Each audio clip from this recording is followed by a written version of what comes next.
안녕하세요. 짤때갑TV의 명품 PD 한 PD입니다. 자, 요즘 여기저기서 불황이다. 그죠?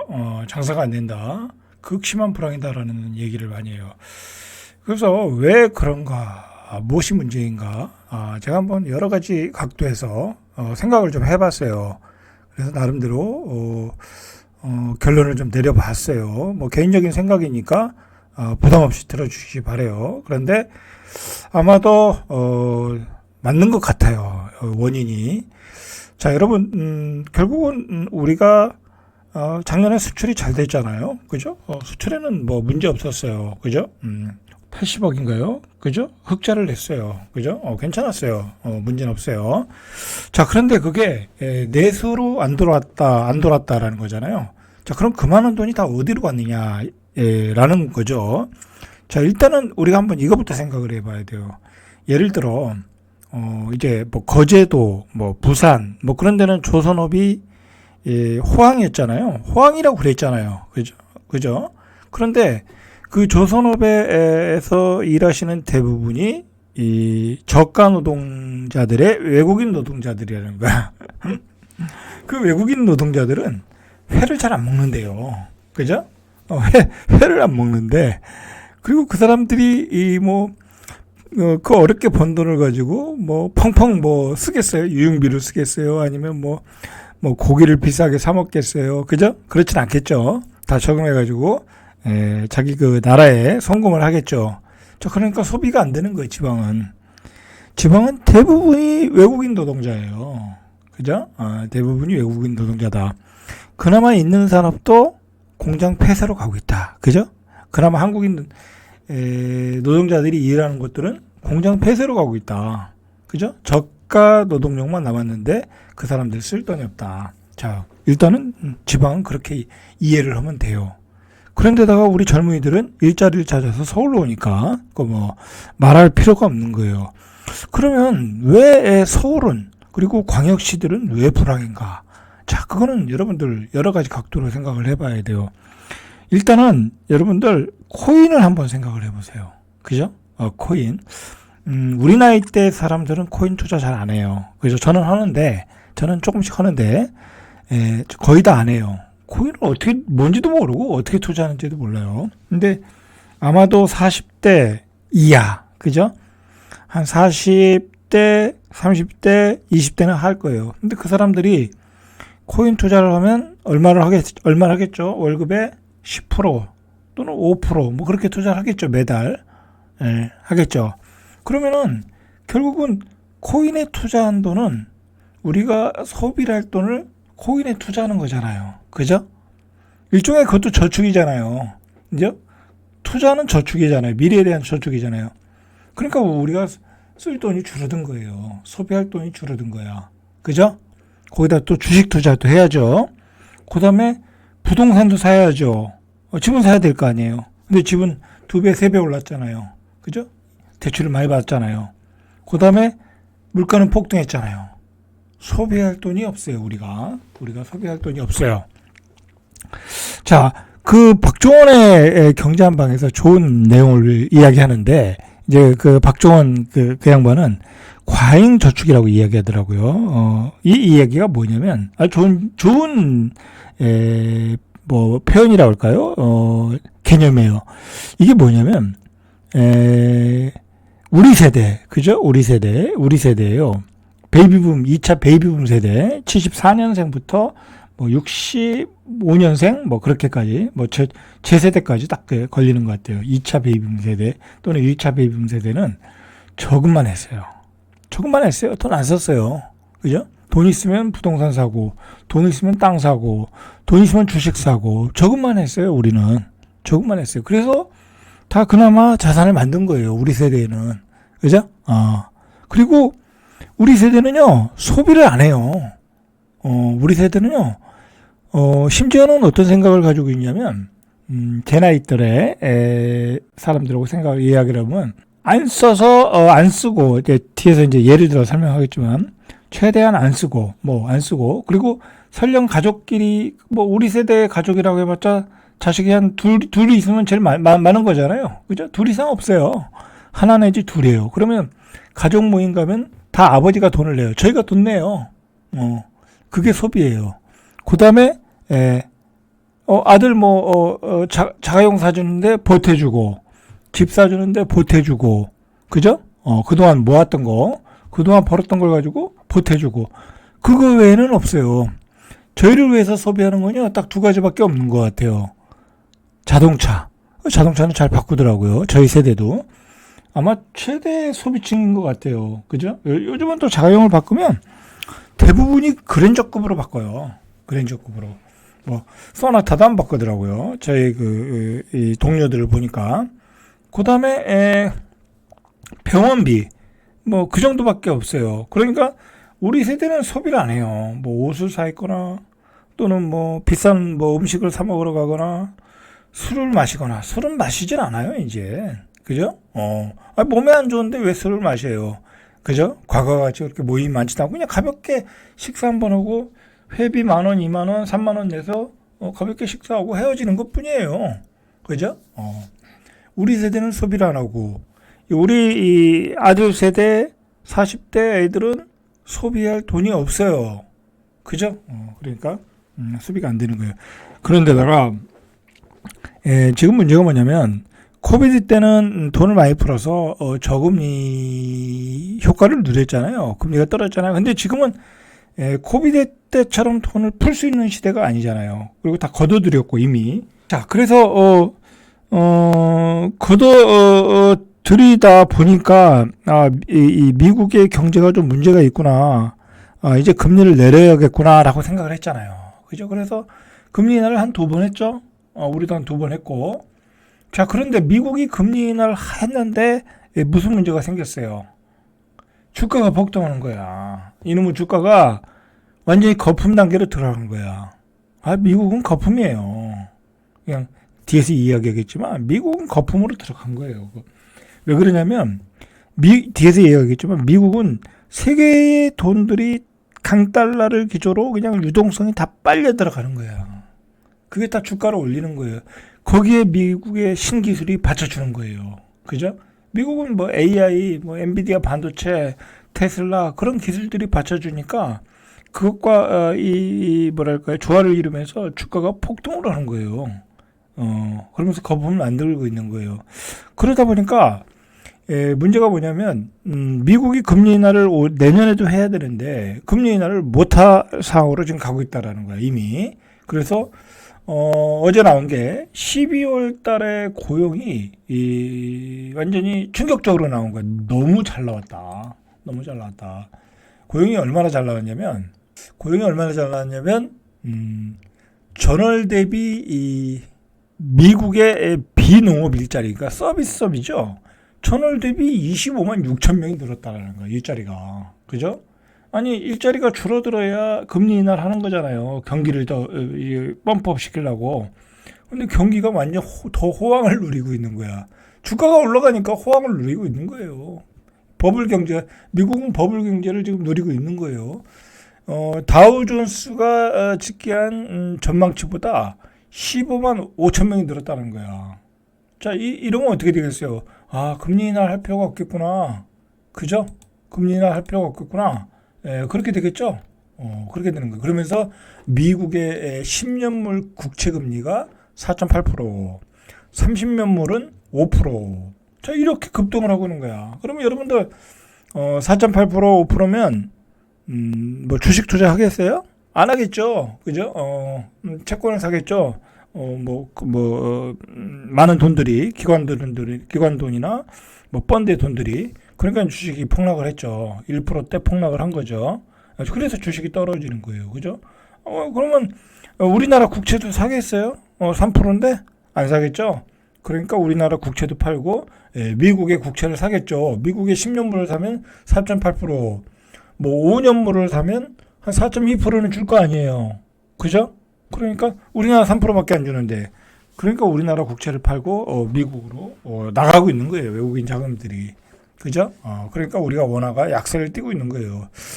그런 흐름을 좀 아셔야 돼. 그죠? 지금 돈의 흐름이 이렇다. 미국으로 돈이 쏠려 들어가서 미국의 주가를 올리고 버블을 만들고 다시 일자리를 만들고 금리 인하 필요성이 없어졌다. 그렇게 되면서 미국이 채권 금리가 급등을 하는 상황이다라는 거죠.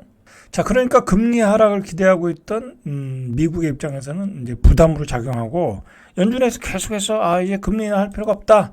오히려 금리를 인상해야 된다. 자, 그런 얘기가 나오는 거죠. 그러면서 이렇게 주가들이 엔비디아, 뭐 AMD 이런 주식들이 폭락을 한 거죠. 자, 미국의 국채가 8bp, 그러니까 거의 뭐 4.1에서 4.76, 뭐 이렇게 올라간 거예요. 그죠? 이렇게 올라간 거예요. 엄청나게 채권이 폭등한 거예요. 자, 이미 이 증시 강세론자로 꼽히는 제레미 시갈은 2025년 중 추가 금리는 없으며 10년물 금리가 5%를 쉽게 돌파할 수 있다. 자, 이렇게 되면 금리가 인상되면 이 금융시장에 커다란 충격이 와요. 우리가 작년에 시장에 커다란 충격이 온 게 뭐예요? 그죠? 캐리 트레이드잖아요. 그러면 일본도 금리를 올려야 될 거 아니에요. 그러면 저금리로 돈을 빌려서 투자했던 돈들이 어떻게 되겠어요? 빨리 주식을 팔아야 되겠죠. 조만간 금융시장에 대폭락이 올 가능성이 많아요. 이 지금 추세로 보면 이게 뭐냐면 결국은 미국의 버블이 문제예요. 버블이. 자, 이거 보세요. 여러분들 요즘 미국 주식 투자를 많이 하는데 많이 들어갔죠. 이거 사실 제가 생각하기에는 타이밍이 별로 안 좋아요. 버블에 들어가 버렸어요. 버블에. 굉장히 걱정이 돼요. 저는 미국 주식이 거의 없거든요. 거의 다 팔아가지고. 자, 이 미국 주식의 시장의 힘이 뭐냐면, 일단 미국은 강달러를 만들어놔요. 그죠? 강달러를 만들어놔야 미국으로 돈이 유입되는 거예요. 약달러는 안 들어요. 우리도 원화가 약세면 안 들어오듯이 미국도 강달러가 돼야 되는 거예요. 그러니까 유동성이 확 들어요. 그죠? 세계 각국에서 모든 그 화폐가 다 들어오는 거야. 달러를 바꿔가지고. 근데 또 미국이 들어올 만한 매력이 뭐냐면 이 반도체 이 AI 기술은 미국이 또 세계 탑이에요. 그죠? 그러면서 빅테크 기업들이 급등을 하잖아요. 자, 그걸 가지고 이 돈들이 집중적으로 들어온 거야. 근데 여기서 결국은 뭐가 됐어요? 버블이 만들어진 거죠. 그죠? 테슬라 같은 거 100달러 같은 게 지금 뭐 400달러가 넘었잖아요. 그죠? 뭐 그리고 이 엔비디아는 또 얼마나 많이 올랐고, 뭐 구글은 또 얼마나 많이 올랐고, 애플은 또 얼마나 많이 올랐고, 다 거품이란 말이에요. 그죠? 근데 그 거품이 결국은 이대로 놔두면 거품이 더 커질 거 아니에요. 그죠? 그러니까 연준 입장에서는 이제 금리 인상은 없다. 그리고 시장의 흐름 자체가 이거 고용 일자리가 나오니까 더 많은 일자리가 나오니까 금리는 없다. 그러니까 채권 금리가 급등했다. 여러분, 금리가 급등하면 그동안 저금리로 빚을 내서 투자한 사람들은 곤란해지는 거예요. 수익률이 안 나오는 거야. 이제 뭐랄까요? 쫄딱 망하는 펀드들도 나올 거고, 그 다음에 대규모의 매도도 시장에서 나올 가능성이 많아요. 대비하셔야 돼. 그러면 어떻게 보면 주식시장에서의 비중을 줄여나가야 돼. 미국의 이 버블 경제 충격이 결국은 세계 금융시장에 한번 커다란 헤어리를 칠 가능성이 많아요. 개인적으로 이렇게 볼 때, 흐름을 볼 때, 그래요. 왜 그러냐면 금리가 폭등한다. 자, 그 점에 우리가 집중을 할 필요가 있어요. 자, 우리나라는 지금 3%대 금리의 정부 국채를 내놓고 있어요. 그래서 뭐 미래에셋증권에서 개인들에게 파는 거라고 그래요. 13일에서 15일 사이에 1,000억 원어치 청약을 했는데 잘 안 팔렸다고 그래요. 이게 이제 10년물이고 뭐 30년물인가? 뭐 그렇게 했는데 너무 기니까 개인들이 잘 안 사는 거죠. 뭐 금리도 5%는 모를까 3%대 금리니까 잘 안 사겠죠. 그래서 국채가 소화가 안 되는 거야. 그리고 국채를 개인들한테 이렇게 판다는 건 뭐겠어요? 결국은 너무 많이 발행을 하는데 그게 시장에서 기관과 외국인에게 소화가 안 되니까 개인한테 넘어오는 거 아니겠어요? 그죠? 저는 그렇게 봐요. 그렇게 본다. 자, 10년물은 또 2.6%, 20년물은 2.75%. 그래서 가상금리를 더해서 3.1, 3.2, 뭐, 요 정도의 금리라고 그래요. 잘 안 팔린다라는 거죠. 국채가 잘 소화가 안 된다. 올해 우리가 한 220조 정도 발행을 한다고 그러거든요. 그거 소화하기가 쉽지 않겠죠. 3.2%대 내놓는데, 미국은, 4.76이야. 그럼 미국 가서 투자하는 게 낫겠죠? 그죠? 그럼 우리는 어떻게 되겠어요? 금리가 올라가겠죠. 그죠? 올려야 되겠죠. 그죠? 자, 우리도 이제 금리 인하가 쉽지 않아졌어요. 그죠? 이제 미국은 금리 인하 안 할 거고, 우리도 금리 인하 하기가 쉽지 않아졌죠. 자, 그러면 여러분들, 이제 금리 인하 기대감으로, 집을 샀잖아요. 그죠? 올 10월 달에. 사신 분들 어떻게 되겠어요? 완전히 꼭지 잡은 거죠. 그죠? 금리 인하 기대감으로 샀는데, 내년에 올해 금리 인하가 없다라는 거야. 오히려 금리를 올릴 상황이라는 거야, 올릴 상황. 그러면 우리는 어떻게 되겠어요? 자영업자 폭망, 그리고 내수 폭망, 그리고 기업들 부도, 건설사들 부도, 그죠? 아주 악순환이 되풀이될 가능성이 많아요. 굉장히 비관적으로 보이네요, 그죠? 결국 그 가장 시장에서 중요한 것은 미국의 금리예요, 그죠? 미국의 금리에 따라 대규모의 자금들이 이 방향이 정해지는 거예요. 어디로 갈지, 미국 시장으로 들어갈지, 미국 채권으로 들어갈지, 주식으로 들어갈지, 그리고 금리의 결정에 따라 세계의 금리도 결정이 되고, 세계의 금리 결정이 되면 그것을 다시 갚아야 될 펀드들도 생기고, 청산할 펀드들도 생기고, 대규모 매도 사태가 한 번 더 나올 가능성이 있다.